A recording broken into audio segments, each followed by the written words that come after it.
దశావతారాలు దశావతారాలు విష్ణువు యొక్క 10 అవతారాలను సూచిస్తాయి. ఇవి ప్రపంచం యొక్క సంరక్షణ మరియు అధర్మంపై ధర్మం యొక్క విజయం కోసం అవతరించిన రూపాలు.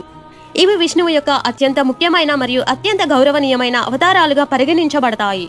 మత్స్యావతారం ఈ అవతారంలో ప్రపంచాన్ని నాశనం చేసిన మహాజలప్రలయం నుండి మొదటి మానవుడు మనువును రక్షించడానికి విష్ణువు ఒక చాపగా అవతరించాడు.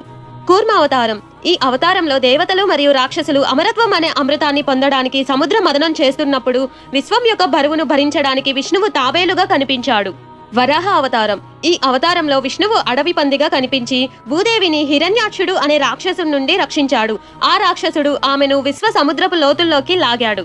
నరసింహ అవతారం ఈ అవతారంలో బ్రహ్మదేవుడు ఇచ్చిన వరం ద్వారా అజేయుడైన రాక్షసరాజు హిరణ్యకశిపుణ్ణి చంపడానికి విష్ణువు సగం మనిషి సగం సింహంగా అవతరించాడు.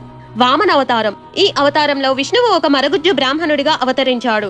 అతను సమస్త విశ్వాన్ని తన ఆధీనంలోకి తీసుకున్న రాక్షసరాజు బలిని మోసగించి తన శక్తిని వదులుకునేలా చేశాడు. పరశురామ అవతారం ఈ అవతారంలో విష్ణువు భూమి నుండి దుష్ట మరియు అవినీతి పాలకులను తొలగించి నైతిక క్రమాన్ని పునరుద్ధరించడానికి గొడ్డలితో భయంకరమైన యోధునిగా కనిపించాడు.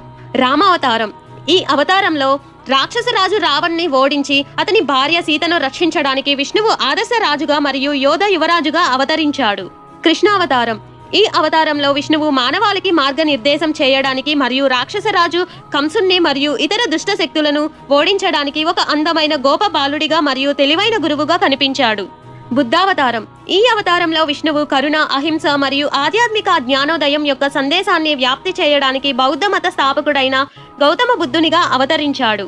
కల్కి అవతారం ఈ అవతారంలో విష్ణువు ప్రస్తుత యుగం చివరిలో అంటే కలియుగం చివరిలో తెల్లని గుర్రంపై స్వారీ చేసే యోధునిగా అవతరించి నైతిక క్రమాన్ని పునరుద్ధరించడానికి, దుష్టులను నాశనం చేయడానికి మరియు కొత్త స్వర్ణ యుగానికి నాంది పలుకుతాడని ప్రవచించబడింది.